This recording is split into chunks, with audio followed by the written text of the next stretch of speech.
Toraja merupakan salah satu cermin keelokan sebuah wilayah, di mana antara manusia dan alam terjadi keseimbangan. Masyarakat Toraja memperlakukan alam dengan baik. Mereka menganggap alam merupakan ciptaan Tuhan yang harus dilestarikan. Melestarikan dan menjaga alam merupakan bentuk penghormatan terhadap arwah leluhur. Leluhur mereka pun juga memperlakukan alam dengan baik. Oleh karena itu, mereka sekarang juga harus menjaga alam. Jika hal itu dilakukan, maka alam juga akan memberikan timbal balik yang senilai. Keramahan masyarakat Toraja kepada alam membuat alam Toraja mempunyai keindahan yang luar biasa. Kecintaan masyarakat Toraja terhadap tradisi mereka menjadikan Toraja salah satu wilayah yang dinominasikan dalam warisan dunia oleh UNESCO. Hal itu tidak lantas membuat masyarakat Toraja membangun wilayah mereka agar lebih modern. Justru, makin membuat masyarakat Toraja semakin melestarikan berbagai bentuk tradisi leluhur. Sikap ini dilatar belakangi oleh sejarah nenek moyang masyarakat Toraja itu sendiri dan kondisi lingkungan mereka. Masyarakat Toraja umumnya menganut agama Kristen. Hanya sebagian kecil masyarakatnya yang memeluk agama Islam dan Hindu. Agama Kristen dibawa oleh misionaris Belanda yang datang sekitar tahun 1900-an. Sebelum abad ke-20, suku Toraja tinggal di desa-desa otonom.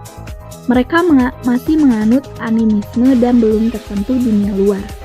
Awalnya, mereka masih percaya dengan arwah leluhur dan benda-benda yang dianggap keramat. Namun, sejak agama Kristen mulai menyebar di Toraja, masyarakatnya mulai membuka diri terhadap dunia luar.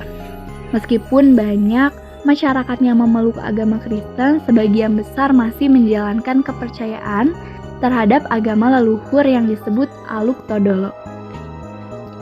Aluk Todolo adalah agama nenek moyang suku Toraja. Hingga saat ini, Aluk Todolo masih dipraktikkan oleh sejumlah besar masyarakat Toraja. Bahkan pada tahun 1970, Aluk Todolo dilindungi oleh negara dan resmi diterima di dalam sekte Hindu Bali. Aluk Todolo termasuk kepercayaan animisme tua. Dalam perkembangannya, Aluk Todolo banyak dipengaruhi ajaran-ajaran hidup Konfusius dan agama Hindu. Oleh karena itu, Aluk Todolo merupakan suatu kepercayaan yang bersifat politeisme yang dinamis. Masyarakat penganut Aluk Todolo kadang memberikan sesajen di tempat-tempat tertentu. Kepercayaan Aluk Todolo ini bersumber dari dua ajaran utama, yaitu Aluk Sanda Pituna dan Aluk Serba Seratus atau Aluk Sanda Saratu. Aluk Sanda Pituna disebarkan oleh Tangdilino dan merupakan sistem religi yang diyakini orang Toraja sebagai aluk yang diturunkan dari langit bersama-sama dengan umat manusia. Oleh karena itu, Aluk Sanda Pituna adalah aluk tertua dan menyebar secara luas di Toraja. Sementara itu, Aluk Sanda Saratu datang kemudian dan disebarkan oleh Puang Tamborolangi. Aluk Sanda Saratu hanya berkembang di daerah Talu Lembangna, yaitu Makale, Sangala, dan Mengkende. Aluk Sanda Pituna bersumber dari ajaran agama atau Sukaran Aluk, yang merupakan upacara atau aluk, larangan atau pamali, kebenaran umum atau sangka, dan kejadian sesuai dengan alurnya atau saluna. Aluk sendiri meliputi upacara yang terdiri atas 3 pucuk dan 4 tumbuni, yaitu Aluk Talulolona, Apapentaunina. Disebut 3 aluk karena ia meliputi upacara yang menyangkut manusia atau aluk tau, upacara yang menyangkut tanam-tanaman atau aluk tananan, dan upacara yang menyangkut binatang atau aluk patuan. Adapun dikatakan 4 karena selain ketiga hal di atas, ada lagi satu upacara yang disebut upacara suruh yang berfungsi untuk menebus kesalahan atau pengkalosoran. Kepercayaan Aluk Todolo tersebar di wilayah barat, timur, dan tengah Toraja. Penyebaran Aluk Todolo di ketiga wilayah tersebut adalah orang yang berbeda. Untuk pembagian wilayah penyebaran Aluk Todolo di Toraja, yang pertama itu ada penyebar Aluk Todolo di wilayah barat.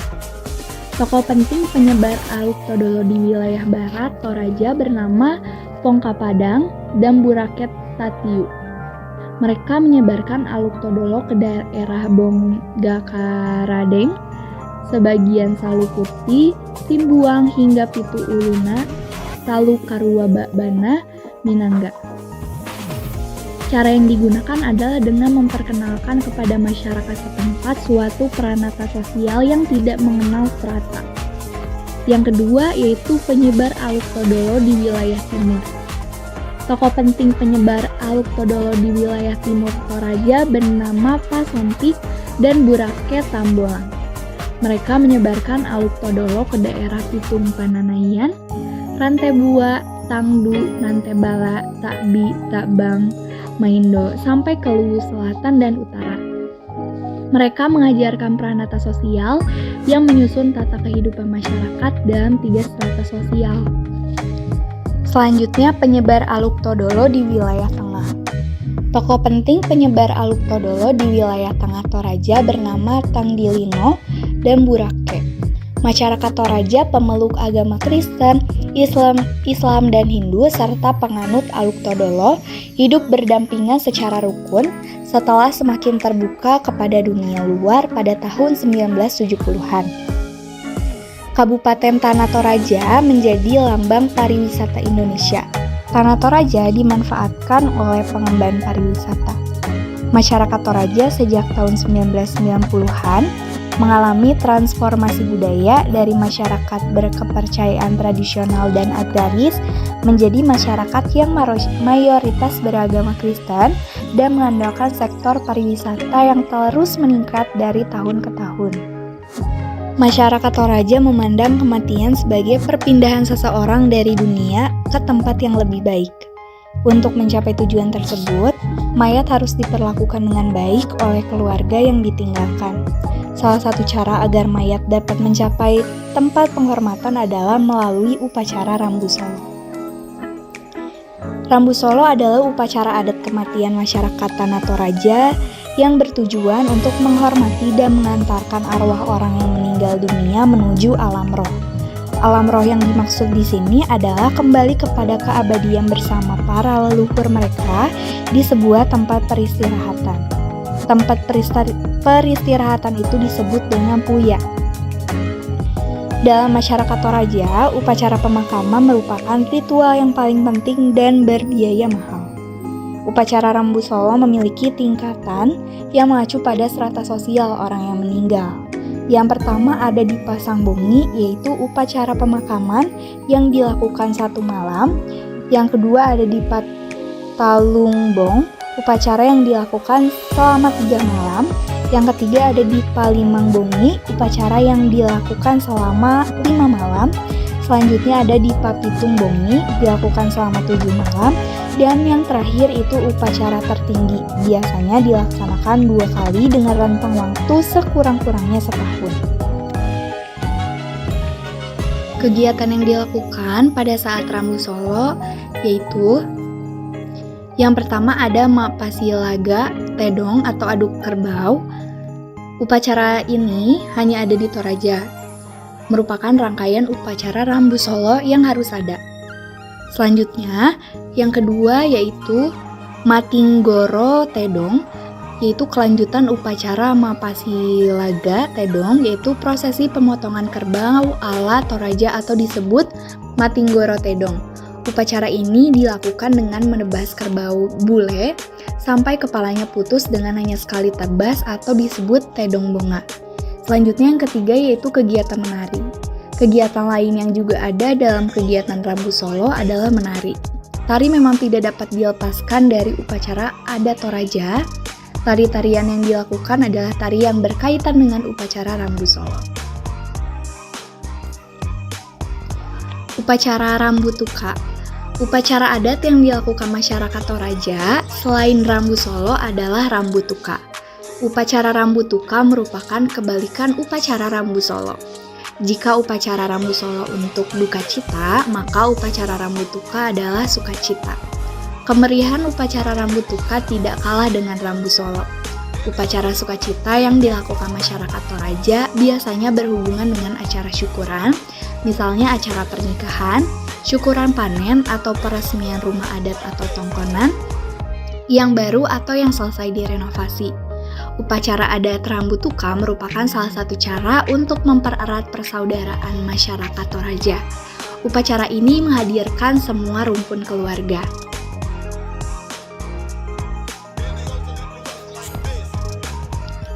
Tanah Toraja adalah daerah agraris, sebagian besar penduduknya bermata pencaharian di sektor perkebunan dan pertanian. Keadaan geografis Toraja yang didominasi pegunungan, lembah dan perbukitan serta kondisi tanah yang subur mendukung pertumbuhan tanaman. Misalnya, tanaman musiman seperti buah-buahan sayur mayur atau jenis tanaman keras seperti cengkeh, coklat, vanili, lada, dan kopi.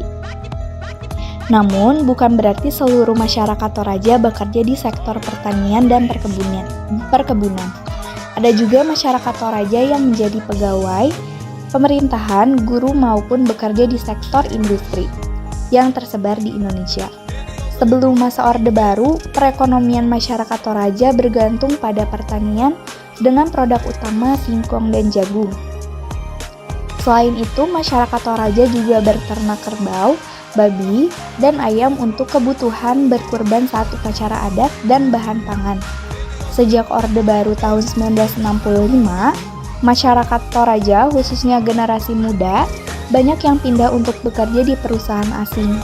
Mereka pergi ke luar daerah untuk bekerja di berbagai bidang, seperti perkebunan dan pertambangan. Ekonomi Toraja secara bertahap beralih menjadi pariwisata sejak 1984. Masyarakat Toraja memperoleh pendapatan dengan bekerja di hotel, menjadi pemandu wisata, atau menjual cindera mata.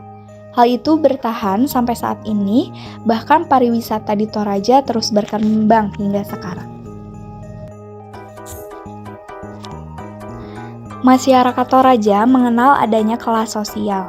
Ada 3 tingkatan kelas sosial di masyarakat Toraja, yaitu bangsawan, orang biasa, dan budak. Perbudakan sendiri sudah dihapuskan pada tahun 1909 oleh pemerintah Hindia Belanda. Masyarakat Toraja menganut sistem matrilineal atau garis keturunan pihak wanita. Tidak heran jika kelas sosial diturunkan melalui ibu. Prinsip yang dipegang masyarakat Toraja mengenai kelas sosial ini bahkan tidak diperbolehkan untuk menikahi perempuan dari kelas yang lebih rendah, tetapi diizinkan untuk menikahi perempuan dari kelas yang lebih tinggi. Hal ini bertujuan untuk meningkatkan status pada keturunan berikutnya. Namun, para bangsawan biasanya melakukan pernikahan dalam keluarga untuk menjaga kemurnian status mereka. Tidak dapat dipungkiri bahwa masih terdapat arogansi kaum bangsawan terhadap rakyat jelata. Sikap merendahkan bangsawan terhadap rakyat jelata masih dipertahankan hingga saat ini dengan alasan martabat keluarga.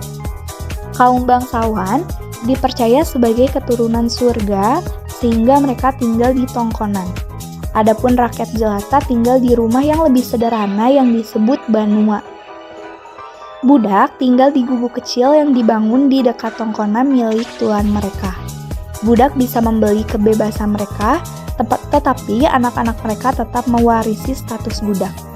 Budak tidak diperbolehkan memakai perunggu atau emas, ataupun makan dari piring yang sama dengan tuan mereka. Hukuman bagi pelanggaran tersebut yaitu hukuman mati. Meskipun didasarkan pada kekerabatan dan status keturunan, ada juga beberapa gerak sosial yang dapat memengaruhi status seseorang dan menurunkan strata dari bangsawan menjadi rakyat jelata atau sebaliknya. Gerak sosial dapat terjadi karena pernikahan atau perubahan jumlah kekayaan. Kekayaan dihitung berdasarkan jumlah kerbau yang dimiliki. Semakin banyak kerbau yang dimiliki, maka semakin kaya pula orang tersebut.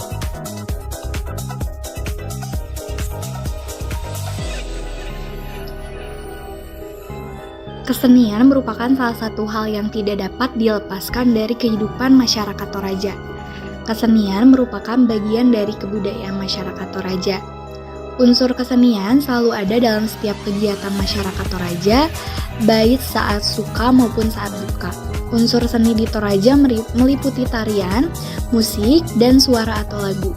Kesenian tersebut merupakan perpaduan beberapa ragam seni, misalnya perpaduan antara seni suara dengan seni tari dengan seni musik, ataupun perpaduan antara seni suara dengan seni musik. Masyarakat Toraja juga pemahat ulung. Mereka banyak menghasilkan kerajinan tangan, kerajinan ukir, dan pahatan yang indah. Bukan hanya itu, mereka juga pandai menenun. Aneka tenun dengan ragam motif menarik menjadi andalan Toraja. Selain itu, masyarakat Toraja juga pandai membuat kerajinan tangan dari manik-manik. Hasil kerajinan khas Toraja tersebut sering menjadi souvenir bagi wisatawan. Pemujaan terhadap Puang Matua, Deata, maupun To Mambali Puang banyak yang dimanifestasikan dalam bentuk seni tradisional seperti seni tari, seni suara, seni musik, seni sastra tutur, seni ukir, dan seni pahat. Hampir dalam setiap kegiatan mereka selalu dapat menampilkan tarian, di mana tarian dalam satu acara berbeda dengan tarian dalam acara lainnya. Dalam artian satu jenis tari hanya untuk satu kegiatan dan tidak boleh dicampur adukan. Beberapa tarian yang ada di Toraja yaitu yang pertama ada tari Mak Dandan. Tarian ini berintikan pemujaan dan doa-doa yang disampaikan kepada Puang Matua dan Deata pada syukuran panen ataupun penetapan rumah adat. Mak Dandan ditarikan oleh sekelompok orang wanita. Pakaian, perhiasan, serta peralatan yang digunakan cukup sederhana, yaitu pakaian Toraja ditambah hiasan kepala dengan peralatan berupa tongkat dan kaleng kecil berisi kerikil yang bergema rincing apabila diketukkan pada tongkat. Penari bergerak dengan lemah gemulai menggoyangkan tongkat dengan iringan nyanyian khusus untuk Mak Dandan. Yang kedua ada tari Burake. Salah satu tarian unik Toraja adalah tari Burake. Tarian ini berasal dari Kecamatan Bonggakaredeng, salah satu wilayah di bagian barat Toraja. Tari Burake biasanya ditarikan oleh gadis-gadis bangsawan dengan iringan berbagai alat musik tradisional. Tarian ini menjadi semakin indah dilihat. Beberapa alat musik yang mengiringi tari ini antara lain suling lembang geso-geso, gendang tangan yang kecil atau kemaru atau garapung, dan gendang besar atau gandang boro. Selain diiringi alat musik, tarian ini juga diantar dengan lagu berjudul Kama Kamaku Tok Lino. Lagu ini merupakan lagu khusus pemujaan karena tarian ini juga merupakan tarian pemujaan kepada Puang Matua, Deata, atau Aluk Todolo. Yang ketiga ada tari Pagelu Pangala.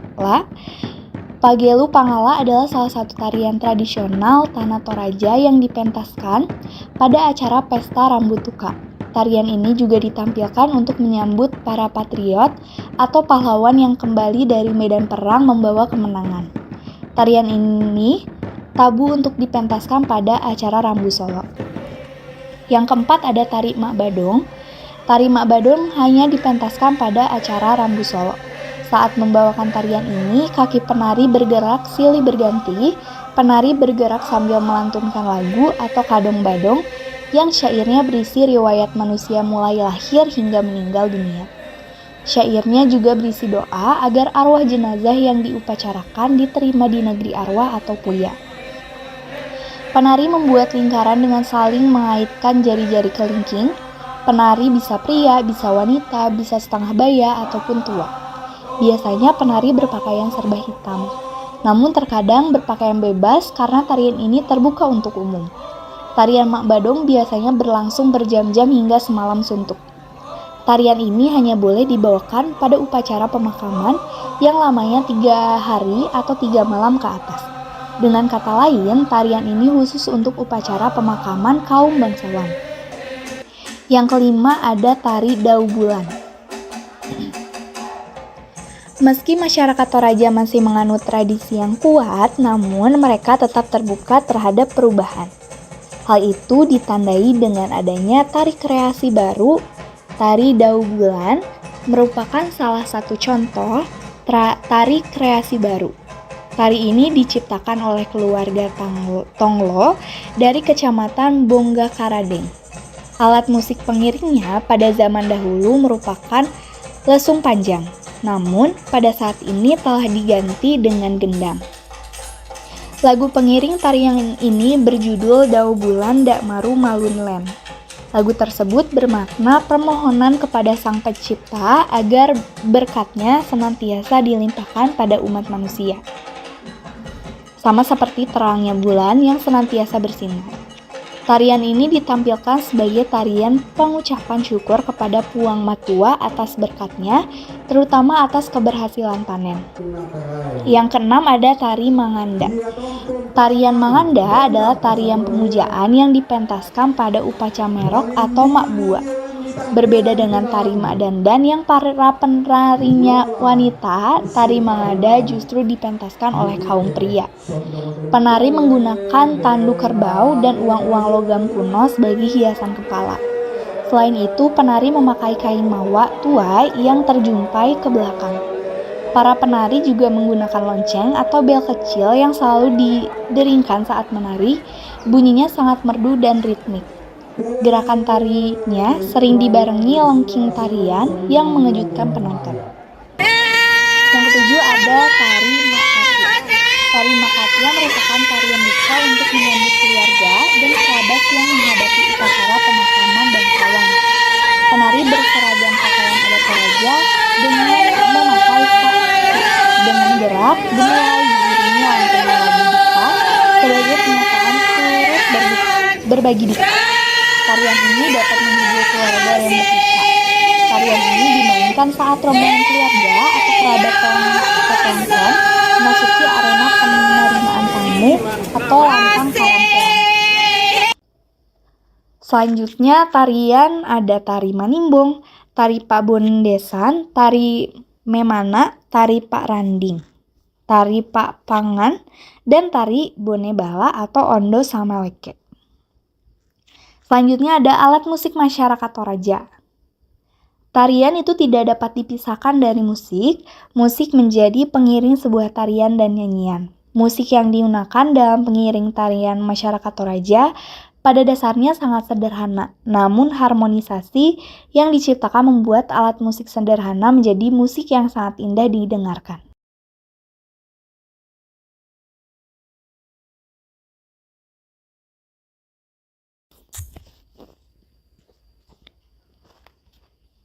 Selanjutnya ada alat musik masyarakat Toraja. Yang pertama itu ada papompang. Papompang merupakan orkestra sederhana dengan alat musik dari bambu. Papompang biasa dimainkan oleh orang banyak bersama-sama hingga menghasilkan musik yang indah. Yang kedua ada pasuling. Secara sederhana pasuling artinya suling, namun suling Toraja berbeda dengan suling pada umumnya. Pasuling dimainkan bersama-sama untuk mengiringi lantunan lagu duka atau pamaraka dalam menyambut kerabat yang menyatakan duka cita.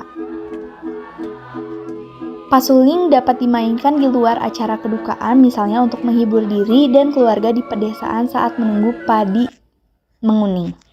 Yang ketiga ada pakarobi dan patulali.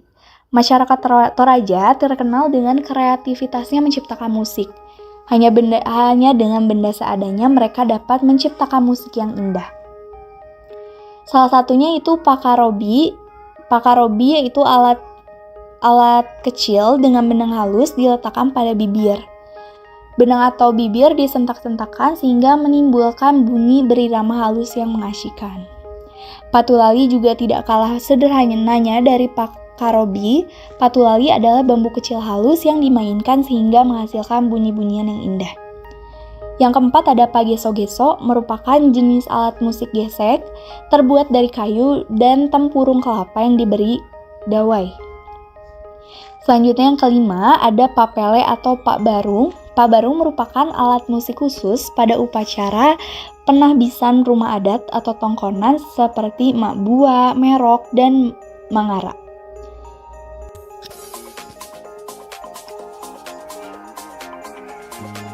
Nilai kreativitas membuat masyarakat Toraja senantiasa mengeksplorasi kemampuan mereka dalam menghasilkan aneka kerajinan. Contohnya itu yang pertama ada tenun Toraja. Tenun merupakan salah satu kerajinan andalan masyarakat Toraja. Meskipun jumlahnya masih terbatas, tetapi kerajinan tenun Toraja telah menjadi salah satu ciri khas pariwisata Toraja. Jenis kerajinan ini sangat terkenal di daerah Sa'dan, Rongkong, Mamasa, dan Simbuan. Bahan dasar tenun adalah benang kapas yang dipintal secara tradisional. Bahan pewarna masih mempunyai pewarna alami atau menggunakan pewarna alami, misalnya dari tanah berwarna, dari kulit pelepah, biji, atau dedaunan jenis tanaman tradisional tertentu. Warna yang banyak ditampilkan adalah warna merah, kuning, hitam, hijau, biru, dan putih. Pada mulanya corak tenunan hanya berupa garis-garis lurus berwarna selang-seling, namun dewasa ini sudah banyak yang diberi motif rumah Toraja dan ragam hias lain yang membuatnya semakin menarik. Perkembangan ini tidak lepas dari kemampuan pengrajin tenun yang menggunakan jenis benang yang lebih modern, tetapi tetap ditenun dengan ciri khas Toraja, yaitu dengan alat tenun tradisional, bukan mesin. Tenun Toraja banyak digunakan sebagai pakaian adat Toraja baik oleh kaum wanita maupun pria. Bahkan tenun Toraja juga digunakan sebagai bahan jas dan busana pengantin.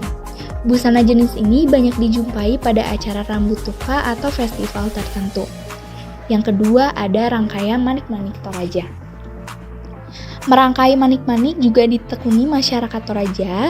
Sama halnya dengan tenun, keterampilan merangkai manik-manik juga jarang dikuasai sehingga memiliki peluang tersendiri bagi masyarakat Toraja. Kerajinan ini sangat menolong ketersediaan aksesoris pakaian adat serta bahan dekorasi tempat berlangsungnya rambut tuka dan rambu solo.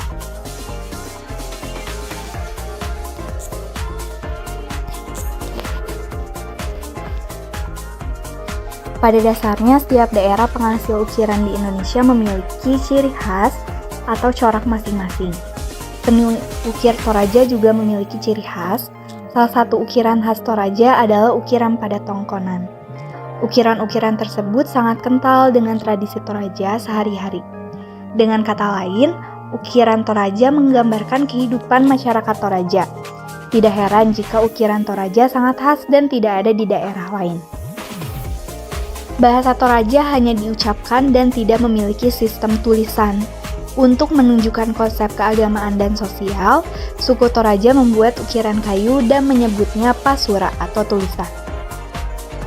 Oleh karena itu, ukiran kayu merupakan perwujudan budaya Toraja. Jenis ukuran ini dipakai sebagai dekorasi, baik eksterior maupun interior pada rumah adat Toraja atau tongkonan, dan juga pada lumbung padi atau alang sura. Semua ukiran yang ada pada rumah dan lumbung padi merupakan simbol makna hidup orang Toraja. Ukiran-ukiran itu ada yang bermakna hubungan manusia Toraja dengan penciptanya, dengan sesama manusia atau lolotau, ternak atau lolopatuwon, dan tanaman atau lolotananan. Ada berbagai motif lukisan Toraja, setiap ukiran memiliki nama khusus. Motif ukir Toraja biasanya berupa hewan dan tanaman yang melambangkan kebajikan, misalnya tanaman air sebagai gulma air atau hewan seperti kepiting dan kecebong yang melambangkan kesuburan. Motif hewan air ini menunjukkan kebutuhan untuk bergerak cepat dan bekerja keras sama seperti hewan yang bergerak di permukaan air. Motif bisa juga berupa kerbau yang melambangkan kekayaan atau sebagai harapan agar suatu keluarga memperoleh banyak kerbau. Ada juga motif berupa simpul dan kotak yang bermakna sebuah harapan agar semua keturunan keluarga akan bahagia dan hidup dalam kedamaian, seperti barang-barang yang tersimpan dalam sebuah kotak. Jumlah corak ukiran yang sering dipakai di Toraja diperkirakan ada 67 jenis, namun demikian masih banyak lagi corak lain yang dibuat oleh masyarakat Toraja. Setiap corak memiliki makna masing-masing. Warna ukiran terdiri atas merah, kuning, putih, hingga hitam. Semua berasal dari tanah liat yang disebut lipa kecuali warna hitam dari jelaga atau bagian dalam batang pisang muda. Keteraturan dan ketertiban menjadi ciri ukiran Toraja. Namun demikian, masyarakat Toraja juga kerap membuat ukiran abstrak dan geometris. Alam digunakan sebagai dasar ornamen Toraja. Menurut masyarakat Toraja, alam penuh dengan abstraksi dan geometri yang teratur. Keteraturan dan geometri dalam sebuah lukisan abstrak ini menjadi yang membuat ukiran Toraja dipelajari dalam etnomatematika yang bertujuan untuk mengungkap struktur matematika dalam ukiran tersebut. Padahal di telisik lebih jauh, masyarakat Toraja membuat ukiran tersebut hanya berdasar taksiran mereka sendiri. Seni lain yang berkaitan erat dengan masyarakat Toraja adalah seni pahat. Masyarakat Toraja sangat ahli memahat. Uniknya, masyarakat Toraja mempelajari secara autodidak, tidak ada pendidikan khusus untuk dapat memahat. Mereka mempelajari secara turun-temurun dari para leluhur. Sama halnya dengan seni ukir, seni pahat juga dapat ditemui di hiasan dalam tongkonan. Pahatan dalam tongkonan akan membuatnya semakin indah. Selain itu, seni pahat hasil kerajinan masyarakat Toraja juga dapat ditemui di tempat pemakaman. Masyarakat Toraja menerapkan seni dalam berbagai kehidupan. Jadi, tidak mengherankan jika seni pahat juga dapat ditemui di tempat pemakaman masyarakat Toraja. Salah satu karya pahatan yang dapat ditemukan di pemakaman adalah patung Tahu-Tahu. Tahu-Tahu adalah patung yang menggambarkan almarhum pada pemakaman bangsawan atau pimpinan masyarakat. Salah satu unsur rapasan atau pelengkap acara adat ialah pembuatan tahu-tahu. Tahu-tahu dibuat dari kayu nangka yang kuat. Salah satu faktor yang harus diperhatikan adalah pada saat penebangan kayu nangka harus dilakukan secara adat. Kayu yang telah ditebang lalu dipahat sesuai pesanan. Penambahan bahan lain dilakukan untuk membuat patung tahu-tahu terlihat semakin bagus. Sebagai contoh, tahu-tahu perlu ditambahkan dengan mata. Mata tahu-tahu terbuat dari tulang dan tanduk kerbau. Pada zaman dahulu, tahu-tahu dipahat tidak persis menggambarkan roman muka almarhum, namun akhir-akhir ini keahlian pengrajin pahat semakin berkembang sehingga mampu memahat menyerupai roman muka almarhum. Kekayaan budaya yang dimiliki masyarakat Toraja merupakan aset penting bagi pariwisata Indonesia. Keunikan budaya tersebut secara tidak langsung membawa perbaikan ekonomi masyarakat Toraja, salah satunya dari hasil penjualan souvenir kepada wisatawan. Tidak heran jika pemerintah menjadikan Tanah Toraja sebagai ikon wisata Provinsi Sulawesi.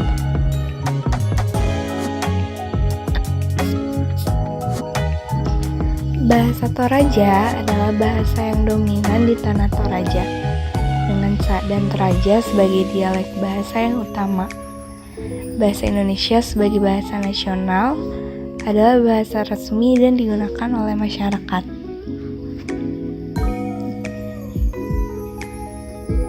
Akan tetapi, bahasa Toraja pun diajarkan di semua sekolah dasar di Tanah Toraja. Ragam bahasa di Toraja antara lain Kalumpang, Mamasa, Tae, Talondo, Taola, dan Toraja Sadan, dan termasuk dalam rumpun bahasa Melayu Polinesia dari bahasa Austronesia.